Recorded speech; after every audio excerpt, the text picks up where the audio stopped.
ಕಿಚ್ಚನ ಚಪ್ಪಾಳೆ ತುಂಬ ಕಡೆ KC ಅನ್ನೋ ಶಾರ್ಟ್ ಫಾರ್ಮಲ್ಲಿ ಸೋಷಿಯಲ್ ಮೀಡಿಯಾದಲ್ಲಿ ಚರ್ಚೆ ಆಗ್ತಿರುವಂಥದ್ದು. ಆ ಕಿಚ್ಚನ ಚಪ್ಪಾಳೆಗೆ ಎಂತಹ ಮೌಲ್ಯ ಇದೆ ಅನ್ನೋದು ಈಗ ಏನೆಲ್ಲ ಚರ್ಚೆಗಳಾಗ್ತಿದೆ ಆ ಚರ್ಚೆಗಳು ಸಾಕ್ಷಿ ಹೇಳ್ತಿವೆ. ನೋಡಿ, ಸಿಂಪಲ್ ಇಲ್ಲಿ ಹೌದು, ಗಿಲ್ಲಿಗೆ ಇಡೀ ಸೀಸನ್ ಎಂಟರ್ಟೈನ್ಮೆಂಟ್ ಏನಾದರೂ ಕೊಟ್ಟಿದ್ರೆ, ಒಂದು ವೇಳೆ ಕಿಚ್ಚನ ಇಡೀ ಸೀಸನ್ಗೆ man of the series Sudeep ಅವರು ಆ ಚಪ್ಪಾಳೆಯನ್ನು ಧ್ರುವಂತ್ ಅವರ ಬದಲಿಗೆ ಗಿಲ್ಲಿಗೆ ಕೊಡಬೇಕಾಗಿತ್ತು. ಇದಿಷ್ಟೇ ಬಹುಪಾಲು ಗಿಲ್ಲಿಯನ್ನು ಪ್ರೀತಿಸುತ್ತಿರುವ ಮತ್ತು ಆತನ ಆಟವನ್ನು ಎಂಜಾಯ್ ಮಾಡ್ತಿರುವಂಥವರ ಒಂದು ಒಕ್ಕೊರಲ ಧ್ವನಿ, ಒಂದು ಆಕ್ರೋಶ, ಸಣ್ಣದೊಂದು ಸಿಟ್ಟು. ಒಂದು ವೇಳೆ ಕಿಚ್ಚನ ಚಪ್ಪಾಳೆಗೆ ಬಿಡ್ರಿ ಅದೇನು ಮಾಮೂಲಿ ಉತ್ತಮ ಥರ ಅಥವಾ ಕಳಪೆ ಥರ ಅನ್ನೋದೇ ಆಗಿದ್ದಿದ್ರೆ ಇಷ್ಟೊಂದು ಅದಕ್ಕೆ ಚರ್ಚೆ ಆಗ್ತಿರಲಿಲ್ಲ ಸೋಷಿಯಲ್ ಮೀಡಿಯಾದಲ್ಲಿ. ಸುಮಾರು 12 ಸೀಸನ್ಗಳ ಕಾಲ ಒಂದು ಶೋವನ್ನು ಹಂಸಕ್ಷೀರ ನ್ಯಾಯವನ್ನು ಹಂಚುವ ಮೂಲಕ ಯಾರಿಗೂ ಅನ್ಯಾಯ ಆಗದಂತೆ ಒಂದು ಪಂಚಾಯಿತಿ ಇರಬಹುದು, ಭಾನುವಾರದ ಭಾಷಾನ ಮಾತುಕತೆ ಇರಬಹುದು, ಎಲ್ಲವೂ ಕೂಡ ಅಚ್ಚುಕಟ್ಟಾಗಿ ಮೂಡಿ ಬರ್ತಿತ್ತು. ಆದರೆ ಕಳೆದ ಶನಿವಾರದ ಒಂದು ಎಪಿಸೋಡ್ ಮಾತ್ರ ಬಹುಪಾಲು ಜನಕ್ಕೆ ಬೇಸರ ತರಿಸಿರುವಂಥದ್ದು. ಹಾಗೆ ನೋಡಿದ್ರೆ ಸುಮಾರು 12 ಸೀಸನ್ಗಳ ಕಾಲ ವಿತೌಟ್ ಕಿಚ್ಚ ಸುದೀಪ್ ಶೋ ಅಲ್ಲ.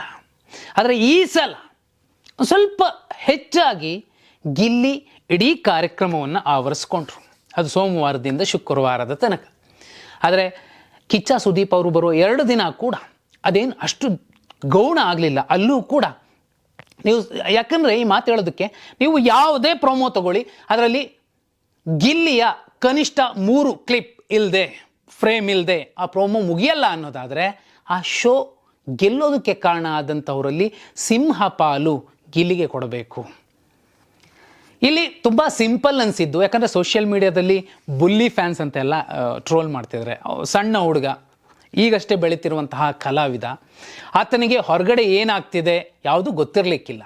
ಮತ್ತು ಆತನ ಹಿನ್ನೆಲೆಯನ್ನು ಕೆದಕಿ ಆ ಜಾತಿಯನ್ನು ನೋಡೋದು ಎಲ್ಲವೂ ಕೂಡ ಮಾಡೋದಿದೆಯಲ್ಲ, ಅದು ತುಂಬ ಸಣ್ಣತನ ಆಗುತ್ತೆ. ಆದರೆ ಸುದೀಪ್ ಅವರು ಹೊರಗಡೆ ಎಷ್ಟೆಲ್ಲ ಆಗ್ತಿದೆ, ಅವರ ಇನ್ಸ್ಟಾಗ್ರಾಮ್ಗೆ ಹೋಗಿ ಗಿಲ್ಲಿ ಫ್ಯಾನ್ಸ್ ಹೆಸರಲ್ಲಿ ಏನೆಲ್ಲ ಆಗ್ತಿದೆ ಅವೆಲ್ಲವನ್ನೂ ಕೂಡ ತುಂಬ ಸಂಯಮದಿಂದ ನೋಡ್ತಿದ್ದಾರೆ. ಬೇರೆಯವರಾಗಿದ್ದರೆ ತಕ್ಷಣ ರಿಯಾಕ್ಟ್ ಮಾಡ್ತಿದ್ರು. ಆದರೆ ಈ ಸೋಷಿಯಲ್ ಮೀಡಿಯಾದ ಹುಚ್ಚಾಟಗಳಿಗೆ ಅವನ್ನೆಲ್ಲವನ್ನು ನೋಡ್ಕೊಂಡು ಬಂದಿರುವಂತಹ ಸುದೀಪ್ ಅವರು ತುಂಬ ಸಂಯಮದಿಂದ ವರ್ತಿಸ್ತಿದ್ದಾರೆ. ನಿಜಕ್ಕೂ ಅದು ಗ್ರೇಟ್ ವಿಚಾರ. ಇಲ್ಲಿ ಗಿಲ್ಲಿಗೆ ಅನ್ಯಾಯ ಆಯಿತಾ? ಎಲ್ಲರೂ ಮಾತಾಡ್ತಿದ್ದಾರೆ, ಆಗಿದೆ ಅಂತಲೇ ನಾವು ಒಪ್ಕೋಬೇಕಾಗತ್ತೆ. ಸುದೀಪ್ ಅವರು ಎಡವೋದ್ರ? ಅಲ್ಲಿ 2 ಕಾರಣ ಸಿಗ್ತಿದೆ ಈಗ ಸದ್ಯಕ್ಕೆ ಚರ್ಚೆ ಮಾಡುವಂಥದ್ದು. ಒಂದು ಕಲರ್ಸ್ TV ಮತ್ತು ಬಿಗ್ ಬಾಸ್ ಮ್ಯಾನೇಜ್ಮೆಂಟ್ ಏನೋ ಒಂದು ಪ್ಲಾನ್ ಇಟ್ಕೊಂಡಿರಬಹುದು. ಆ ಪ್ಲಾನ್ ಕಾರ್ಯರೂಪಕ್ಕೆ ತರುವಂಥದ್ದು ಒಬ್ಬ ಹೋಸ್ಟ್ ಆಗಿ ಸುದೀಪ್ ಅವರ ಒಂದು ಹೊಣೆ, ಜವಾಬ್ದಾರಿ, ಕರ್ತವ್ಯ ಆಗಿರುತ್ತೆ. ಅದನ್ನು ಅವ್ರು ಹೇಳಿರ್ತಾರೆ. ಆದರೆ ಪಾಪ ಟ್ರೋಲ್ ಆಗ್ತಿರುವಂಥದ್ದು ಅಥವಾ ಬೇಸರ ಎಲ್ಲರೂ ಕೂಡ ವ್ಯಕ್ತಪಡಿಸ್ತಿರುವಂಥದ್ದು ಕಿಚ್ಚನಿಗಲ್ಲ, ಕಿಚ್ಚನ ಚಪ್ಪಾಳೆಯ ಒಂದು ತಪ್ಪು ನಿರ್ಧಾರಕ್ಕಷ್ಟೇ. ಯಾಕಂದರೆ ಈ ನಾಡಲ್ಲಿ ಸಾಕಷ್ಟು ಕಲಾವಿದರನ್ನು ಈ ನಾಡು ನೋಡಿದೆ.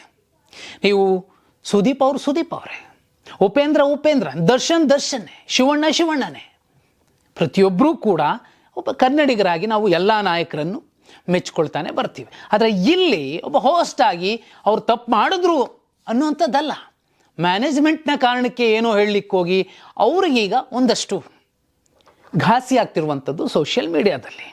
ಇನ್ನೂ 2ನೇದೇನೆಂದರೆ, ಬಿಗ್ ಬಾಸ್ ತನ್ನ ಭಾವನಾತ್ಮಕ ಗೇಮ್ ಮಾಡೋ ಮೂಲಕ ಗಿಲ್ಲಿ ಫ್ಯಾನ್ಸನ್ನು ಪ್ರೊವೋಕ್ ಮಾಡ್ತಿರಬಹುದು. ಗಿಲ್ಲಿಗೆ ಫೈನಲ್ನಲ್ಲಿ ಕಪ್ ಕೊಟ್ಟಾಗ ಒಂದು ವೇಳೆ ಕೊಡದಿದ್ದರೆ ಏನಾಗಬಹುದು ಅನ್ನುವಂತಹ ಪಲ್ಸ್ ಚೆಕ್ ಕೂಡ ಮಾಡಿರಬಹುದು. ಕೆಲವರ ಪ್ರಭಾವಗಳಿಗೆ ಸುದೀಪ್ ಅವರು ಮಾತಾಡಿರಬಹುದು ಅಥವಾ ಮ್ಯಾನೇಜ್ಮೆಂಟ್ ಮಾತಾಡ್ಸಿರಬಹುದು. ಆದರೆ ಸುದೀಪ್ ಅವರು ಇಡೀ ಪ್ರಕರಣವನ್ನು, ಯಾಕಂದರೆ ಆ ಒಬ್ಬ ಸಣ್ಣ ಹುಡುಗನ ಬಗ್ಗೆ, ಗಿಲ್ಲಿ ಬಗ್ಗೆ ದೊಡ್ಡ ಮನೆಯವರು ತುಂಬ ಪ್ರೀತಿಯಿಂದ ಮಾತಾಡ್ತಾರೆ. ಶಿವಣ್ಣ ಹೇಳ್ತಾರೆ ಗೆಲ್ಲಬೇಕು ಗಿಲ್ಲಿ ಅಂತ. ಶಿವಣ್ಣ ಅವರೊಬ್ಬರೇನ, ಇನ್ಕ್ಲೂಡಿಂಗ್ ಸುದೀಪ್ ಅವರು ಕೂಡ ಬಯಸ್ತಾರೆ. ಆದರೆ ಒಬ್ಬ ಹೋಸ್ಟ್ ಆಗಿ 12 ಸೀಸನ್ನಲ್ಲಿ ಸಾಕಷ್ಟು ಜನರ 100 ಜನರನ್ನು ಅವ್ರು ನೋಡಿದ್ದಾರೆ. ಅರೆ ಎಲ್ರಿಗಿಂತಲೂ ಅಚ್ಚುಮೆಚ್ಚು ಅನಿಸುವಂಥದ್ದು ಕೆಲವರು ಅನ್ನೋದಾದರೆ ಪ್ರಥಮ್ಗಿಂತ ಮುಂಚೆ ಗಿಲ್ಲಿನೇ ಬಂದು ನಿಂತ್ಕೋತಾರೆ ಸುದೀಪ್ ಅವರ ಕಣ್ಣು ಮುಂದೆನೂ ಕೂಡ. ಶೋ ಮತ್ತು ಚಾನಲ್ ಈ ಒಂದು ಕ್ಯಾರೆಕ್ಟರ್ನಿಂದ ನಂಬರ್ 1 ಪ್ಲೇಸ್ಗೂ ಹೋಗಿರುವಂಥದ್ದು ಕೆಲವೇ ವಾರ ತಿಂಗಳುಗಳ ಹಿಂದಿನ ಎಲ್ಲ ಡಾಟಾ TRP ಡಾಟಾ ಕೂಡ ಸ್ಪಷ್ಟವಾಗಿ ಹೇಳುತ್ತೆ. ಇದರ ಮಧ್ಯೆ ತುಂಬ ದೊಡ್ಡದಾಗಿ ಚರ್ಚೆ ಆಗ್ತಿರುವಂಥದ್ದು ಗಿಲ್ಲಿಗೆ ಈಗ ಬೀಳ್ತಿರುವಂತಹ ಮತ. ಹೊಸ ದಾಖಲೆ ಬಿಗ್ ಬಾಸ್ ಚರಿತ್ರೆಯಲ್ಲಿ ಸರಿಸುಮಾರು 1 ಕೋಟಿಗೂ ಮಿಗಿಲಾದಂತಹ ಮತಗಳು ಒಬ್ಬ ಗಿಲ್ಲಿಗೆ ಬಿದ್ದಿದೆ. ಎದುರಾಳಿಗಳಿಗೆ ಪ್ರತಿಸ್ಪರ್ಧಿಗಳಿಗೆ ಎಷ್ಟು % ಬಿದ್ದಿರಬಹುದು? ಅದರ 15-20% ಮತಗಳಷ್ಟೇ ಪ್ರತಿಸ್ಪರ್ಧಿಗಳಿಗೆ ಬಿದ್ದಿದೆ ಅನ್ನುವಂಥದ್ದು ಬಿಗ್ ಬಾಸ್ ವಲಯದಲ್ಲಿ ಚರ್ಚೆ ಆಗ್ತಿರುವಂತಹ ಸಂಗತಿ. ಯಾಕಂದರೆ ಒಂದು ಪ್ರತಿಷ್ಠಿತ ಸುದ್ದಿ ಸಂಸ್ಥೆ, ಬಿಗ್ ಬಾಸ್ನ ಸಹೋದರ ಸಂಸ್ಥೆ, ಕಲರ್ಸ್ನ ಸಹೋದರ ಸಂಸ್ಥೆ, ಆ ಸಂಸ್ಥೆ ಅಧಿಕೃತವಾಗಿ ಒಂದು ಸ್ಟೋರಿಯನ್ನು ಪಬ್ಲಿಷ್ ಮಾಡಿರುವಂಥದ್ದು ಗಿಲ್ಲಿಗೆ ಲಕ್ಷಗಳಲ್ಲ ಅದಕ್ಕಿಂತ ಮೀರಿದ ಮತಗಳು ಬಿದ್ದಿವೆ ಅನ್ನುವಂಥದ್ದು ಗೊತ್ತಾಗಿರೋದು. ಪ್ರತಿ ಸಲ ಕೂಡ ಕನಿಷ್ಠ 60, 70, 80 ಲಕ್ಷಗಳ ತನಕ ಗಿಲ್ಲಿಗೆ ಬೀಳ್ತಿತ್ತು. ಇನ್ನು ಉಳಿದಂತೆ 10 ಲಕ್ಷ, 12 ಲಕ್ಷ, 15 ಲಕ್ಷ, 22 ಲಕ್ಷದ ತನಕ ಎಷ್ಟು ಬಿದ್ದಿರುವಂಥದ್ದು ಬೇರೆ ಸ್ಪರ್ಧಿಗಳಿಗೆ. ಇದರ ಅರ್ಥ ಧ್ರುವಂತ್ ಚೆನ್ನಾಗಿ ಆಡ್ತಿಲ್ಲ ಅಂತಲ್ಲ, ಅವ್ರ ಆಟ ಅವ್ರು ಆಡ್ತಿದ್ದಾರೆ. ಆದರೆ ಅವರನ್ನು ಹೋಲಿಕೆ ಮಾಡಿದಾಗ ಎಲ್ಲೋ ಒಂದು ಕಡೆ ಗಿಲ್ಲಿ ತುಂಬ ಮೇಲಿರ್ತಾರೆ. ಅದನ್ನು ಗುರುತಿಸುವಂತಹ ಸಂದರ್ಭದಲ್ಲಿ ಸುದೀಪ್ ಅವರು ಎಡವಿದ್ದಾರೆ ಅನ್ನೋದಕ್ಕೂ ಮಿಗಿಲಾಗಿ ಮ್ಯಾನೇಜ್ಮೆಂಟ್ ಹೇಳಿದ್ದಕ್ಕೆ, ಕಲರ್ಸ್ TV ಹೇಳಿದ್ದಕ್ಕೆ ಏನೋ ಮಾತಾಡಿ ಅವರು ಈಗೇನು ಹೇಳಂಗಿಲ್ಲ. ಫೈನಲ್ ಆದಮೇಲೂ ಕೂಡ ಅವರು ಹೇಳೋಕ್ಕೆ ಉತ್ತರ ಇರೋದಿಲ್ಲ. ಒಂದು ವೇಳೆ ಗಿಲ್ಲಿಗೆ ಕಪ್ ಕೊಟ್ಬಿಟ್ರೆ, ಕೊಡದೆ ಹೋದರೆ ಮಾತ್ರ ಈಗ ಏನಾಗಿದೆ, ಸಣ್ಣದೊಂದು ಡ್ಯಾಮೇಜ್, ಆ ಡ್ಯಾಮೇಜ್ 100 ಪಟ್ಟು ದೊಡ್ಡದಾದರೆ ದೊಡ್ಡ ಕಲಾವಿದರಿರಲಿ ಚಿಕ್ಕ ಕಲಾವಿದರಿರಲಿ ಅವರ ಒಂದು ಕರಿಯರ್ಗೆ ದೊಡ್ಡ ಕಪ್ಪು ಚುಕ್ಕೆ ಆಗತ್ತೆ. ಆದರೆ ಈಗಷ್ಟೇ ಕಲಾವಿದರಾಗಿ ಕಂಡುಬಿಡ್ತಿರುವಂತಹ ಗಿಲ್ಲಿಗೆ ಖುದ್ದು ಕಿಚ್ಚ ಸುದೀಪ್ ಅವರ ಆಶೀರ್ವಾದವೂ ಕೂಡ ಬೇಕೇ ಬೇಕು. ನೋಡಿ, ಇದ್ರ ಮಧ್ಯೆ ಇಡೀ ಸೀಸನ್ನನ್ನು ಯಾರು ನೋಡಿರೋ ತುಂಬ ಜನಕ್ಕೆ ಅಶ್ವಿನಿ ಗೌಡ ಅವರ ಸಾಕಷ್ಟು ತಪ್ಪುಗಳನ್ನು ಪಂಚಾಯಿತಿಲೂ ಕೂಡ ಸುದೀಪ್ ಅವರು ಪ್ರಶ್ನೆ ಮಾಡಲಿಲ್ಲ. ಅವರು ನಿಜಕ್ಕೂ ಎಸ್ ಕ್ಯಾಟಗರಿಯನ್ನು ಪ್ರಶ್ನೆ ಮಾಡಬೇಕಾಗಿತ್ತು. ಅದಕ್ಕಿಂತ ದೊಡ್ಡ ಡ್ಯಾಮೇಜ್ ಆ ಶೋನಲ್ಲಿ ಇನ್ಯಾವುದೂ ಆಗಿಲ್ಲ. ಉಚ್ಚ ವೆಂಕಟ್ ಅವರು ಹೊಡೆದ್ರು ಅನ್ನೋದು ಇದೆಯಲ್ಲ, ಅದಕ್ಕಿಂತ ದೊಡ್ಡ ಡ್ಯಾಮೇಜ್ ಎಸ್ ಕ್ಯಾಟಗರಿ. ಏನ್ರಿ ಎಸ್ ಕ್ಯಾಟಗರಿ? ಇನ್ನೂನಾ? ಇಷ್ಟು ವರ್ಷ ಆದ್ರೂನೂನಾ? ಮತ್ತು ಅದು ವ್ಯಕ್ತಿತ್ವಗಳ ಆಟ ಅನ್ನೋದೇ ಆದರೆ, ಹೌದು, ಗಿಲ್ಲಿ ಕೆಲವರನ್ನ ಗೇಲಿ ಮಾಡ್ತಾನೆ ಅಂದ ಕೂಡಲೇ ಅವನ ವ್ಯಕ್ತಿತ್ವನೇ ಅದು ಅಂತಲ್ಲ. ತಪ್ಪಾಗದಾಗ ಒಪ್ಕೋತಾನೆ, ಸರಿ ಇದ್ದಾಗ ಸರಿ ಅಂತಲೇ ಹೇಳ್ತಾನೆ. ಆದರೆ ಎಲ್ಲರನ್ನೂ ಆತ ಟಾರ್ಗೆಟ್ ಮಾಡಿಲ್ಲ, ಎಲ್ಲರನ್ನೂ ಕೂಡ ಗೇಲಿ ಮಾಡಿಲ್ಲ. ಯಾರು ಅವನಿಗೆ ತುಂಬ ಪ್ರಬಲ ಪ್ರತಿಸ್ಪರ್ಧಿ ಅಂತ ಅನಿಸಿದ್ದಾರೆ ಅವ್ರ ಕಾರಣಕ್ಕೆ ಆತ ಮಾತಾಡಿರ್ತಾನೆ. ಹಾಗೆ ನೋಡಿದ್ರೆ ಅಶ್ವಿನಿ ಗೌಡ ಅವರು ಎಷ್ಟು ಪ್ರವೋಕ್ ಮಾಡ್ತಾರೆ, ಅದೇ ರೀತಿ ಈತ ಕೂಡ ಪ್ರವೋಕ್ ಮಾಡಿದ್ದಾನೆ. ಇಬ್ಬರ ಆಟದಿಂದ ಶೋ ಕಳೆ ಕಟ್ಟಿದೆ. ಆದರೆ ಹೆಚ್ಚು ನಗಿಸಿದ್ದು, ಹೆಚ್ಚು ರಂಜಿಸಿದ್ದು ಗಿಲ್ಲಿ. ಅಶ್ವಿನಿ ಅವರ ಸಾಕಷ್ಟು ತಪ್ಪುಗಳನ್ನು ಪಟ್ಟಿ ಮಾಡಿ ಎಲ್ಲರೂ ಹಾಕ್ತಿದ್ದಾರೆ. ಅವರು ಲಾಸ್ಟ್ ಟಾಸ್ಕನ್ನು ಮೋಸದಿಂದ ಗೆದ್ರು ಅನ್ನುವಂಥದ್ದು ಕೂಡ ಎಲ್ಲರ ಮುಂದೆ ಕಾಣ್ತಿದೆ. ಯಾಕಂದರೆ ಅದು CCTVಗಳ ಮುಂದೆ ಕ್ಯಾಪ್ಚರ್ ಆಗುವಂಥದ್ದು, TV-ಲಿ 24/7 ಪ್ಲೇ ಆಗ್ತಿರುತ್ತೆ, ಮತ್ತೊಬ್ಬರು ರೆಕಾರ್ಡ್ ಮಾಡ್ತಿರ್ತಾರೆ, ಅದನ್ನು ತೋರಿಸ್ತಾರೆ. ಯಾವುದನ್ನು ಕೂಡ ಇಲ್ಲಿ ಮುಚ್ಚಿಡ್ಲಿಕ್ಕಾಗೋದಿಲ್ಲ.